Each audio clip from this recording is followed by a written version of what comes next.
Good morning. This is a presentation about English and Clair Patterson contributions. The contributions of Clair Patterson is based on relative elements like uranium, because the principal study of Clair Patterson is based on the solar system and Earth years old. Why? Because the Earth and solar system have the same years old. They have 5 billion years. This study can be possible because he extracted uranium and relative elements of a crater in the United States. Thanks for the attention. Childhood and studies. Clair Patterson was born in June 2, 1922 and grew up in Midgley, Iowa, near Des Moines. His father, whom he described as a continuous intellectual Scot, was a postal worker. His mother was interested in the education and served on the school board. Chemistry set which she had him at an early age, seemed to have started a lifelong attraction to chemistry.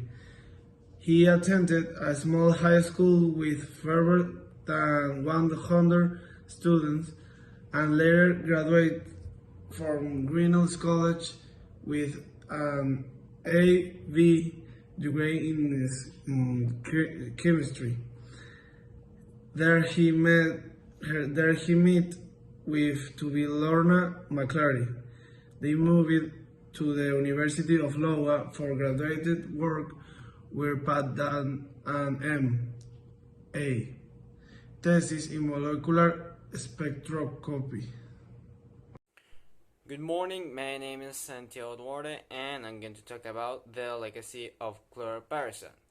In the 1965 paper entitled Contaminated and Natural Lead Environments of Man, Patterson made his first attempt to dispel the then prevailing view that industrial lead had increased environmental lead levels by no more than a factor of approximately 2 over natural levels. He maintained that the belief arose from the poor quality of lead analysis in prehistoric comparison samples, in which much of the lead reported was actually due to underestimation of plant contamination. In his effort to ensure that lead were removed from gasoline, Clair Patterson fought the lobbying power of the ethyl corporation, as the lead is called tetraethyl lead, the compound that is present in gasoline, therefore the name, and the lead additive industry in general. Following Clair Patterson's criticism of the lead industry, he was denied contracts with many research organizations, including the United States Public Health Service in 1971. He was excluded from a National Research Council panel on atmospheric lead contamination, even though he was the leading expert on the subject, ironically.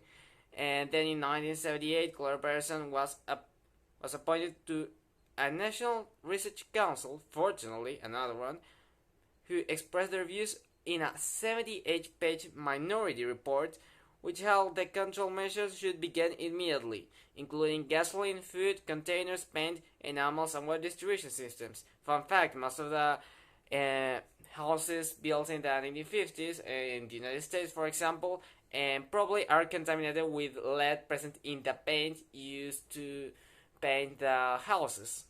Not so fun fact, actually. By then, Clair Patterson's efforts accelerated the phase-out of lead from all standard consumer and automobile fuels in the United States in 1986. This action allowed America's blood lead levels to drop by as much as 80% in the late 1990s.